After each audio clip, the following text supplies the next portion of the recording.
The Liberal government says it wants Indigenous people to be a major part of the economy and has pledged $173 million over 5 years to achieve this goal.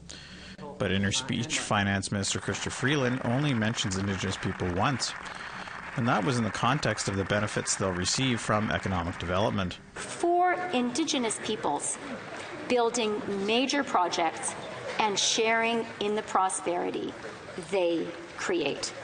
This includes $76 million to advance self-government initiatives, $35 million for a lands advisory board to help First Nations achieve the economic potential of their lands, and $21 million to increase Indigenous participation in environmental assessments on economic projects that affect their territories.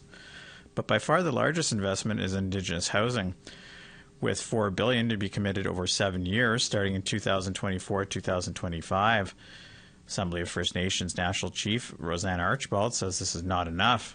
It's not acceptable for this government to make decisions that are creating unhealthy situations for our families, sometimes up to 20 people in a house, multi-generational families living in a 2-bedroom home. The feds will also spend over $827 million over 5 years on Indigenous health, which includes $811 million for medical travel, mental health, dental, vision, and medication, and $16 million to reduce tuberculosis rates in Inuit communities. Despite all this spending, Archibald is tired of budgetary cycles.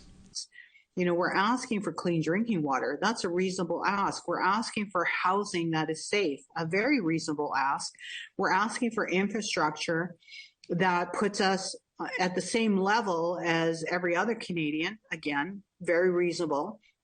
And what happens is this federal government turns around and, you know, deliberately underfunds us and deliberately keeps us in those cycles of poverty rather than moving us into prosperity. There's also $125 million over 5 years for a national action plan on missing and murdered Indigenous women and girls.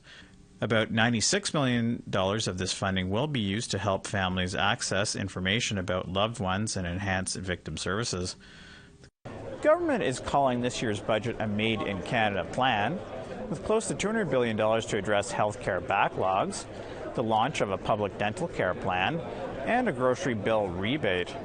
Fraser Needham, APTN National News, Ottawa.